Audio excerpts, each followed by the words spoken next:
Good morning, everybody. Well, it's 10, what time is it? 10:17 a.m. And for once, I'm home alone, so I'm gonna try to get some stuff done in the backyard that I have not been able to do.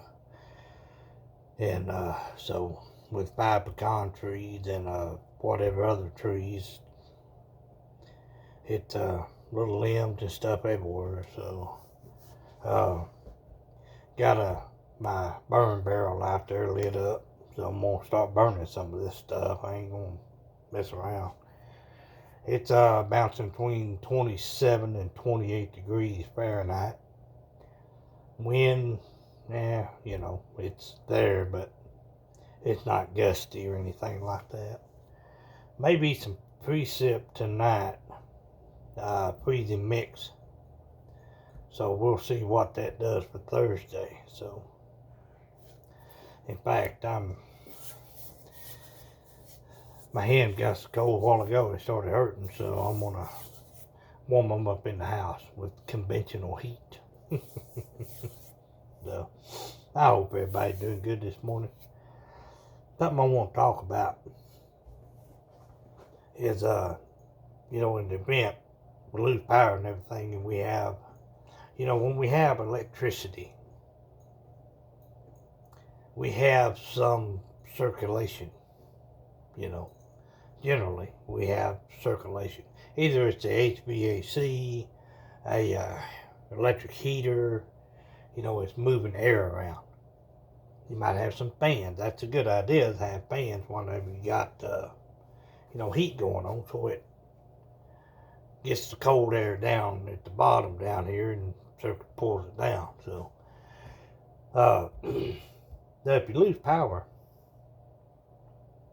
and you lose that circulation, and you go with, a wood heat or a fuel heat, we gotta have some air, people. Gotta have some air coming in. I know it could be. I remember, in North Dakota, one year it's 41 below. It was 41, 39, below zero, wind blowing. And they had a kerosene heater in a trailer, a work trailer, office trailer. And of course, whenever we're working on the gas line, we have H2S monitors, and it regulates usually the poor gases, the oxygen, LEL, whatever, lower explosive limit, and carbon monoxide, H2S. So, and it goes off, it's preset. So it goes off if it senses it's getting more than what it should be. So we have that capability. I have that capability.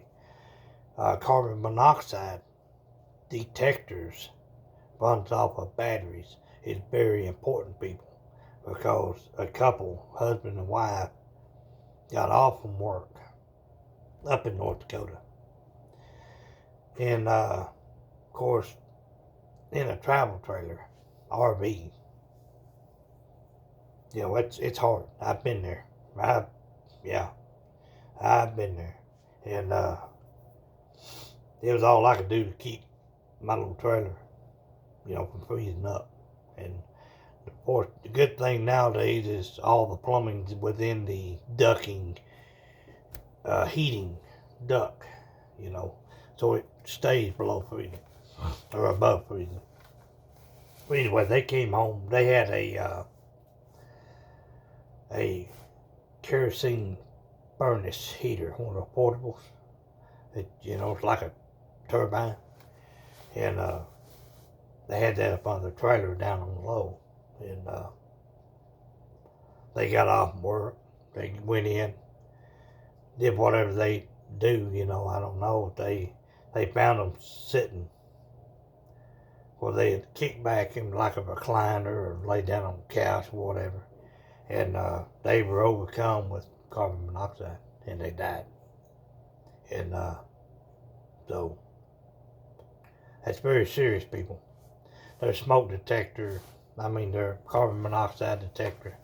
I don't remember if they said there wasn't one, or the battery was out, or it wasn't functioning.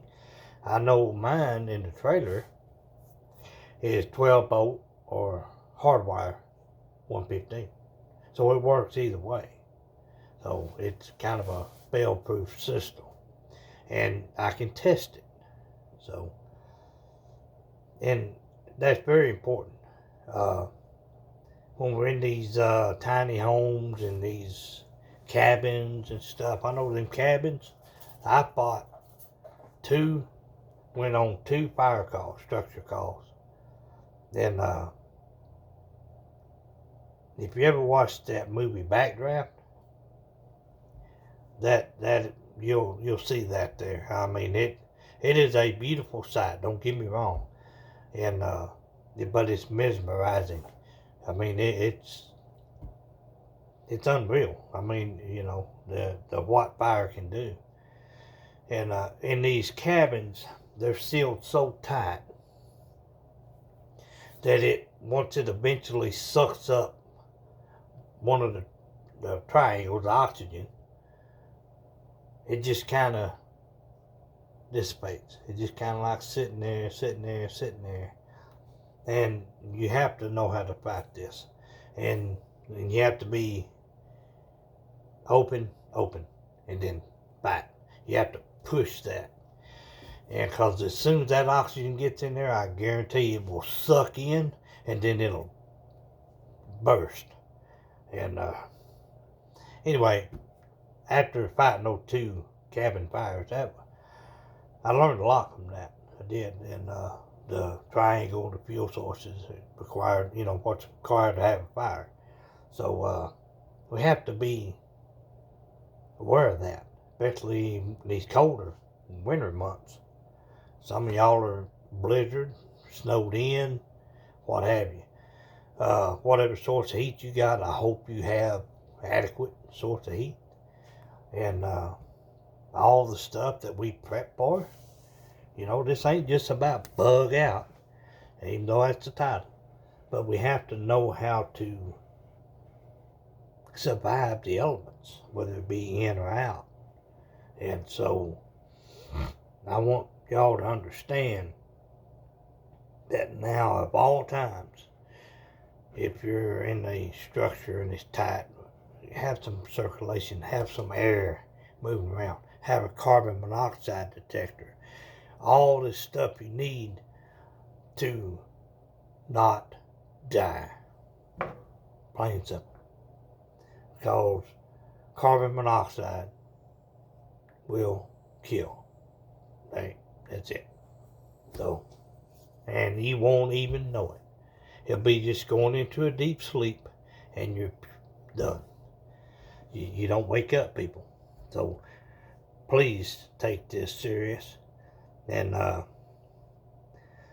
will post a portion of literature. I think I have it on my phone that I do for teaching and you know, about gases and harmful gases and stuff out on the workplace. And I even roll it into your home. Because if you die at home, you're no good to anybody. You can't come to work. So, and we don't want that. We want everybody to work. We want everybody to make a living. But we want them to be safe. Their families safe. So, I'll try to pull that up and post that in there for a few seconds at the beginning of the video. And then I'll add this in there too. Frostbite,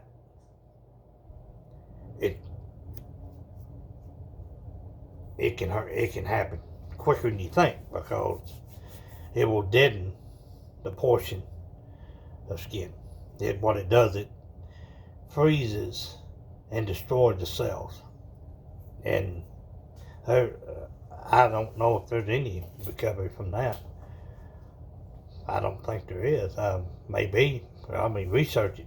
Let me know in the comments if you have some experiences of you know, someone you know or somebody you know, that have been overcome by carbon monoxide or, you know, fire in the house,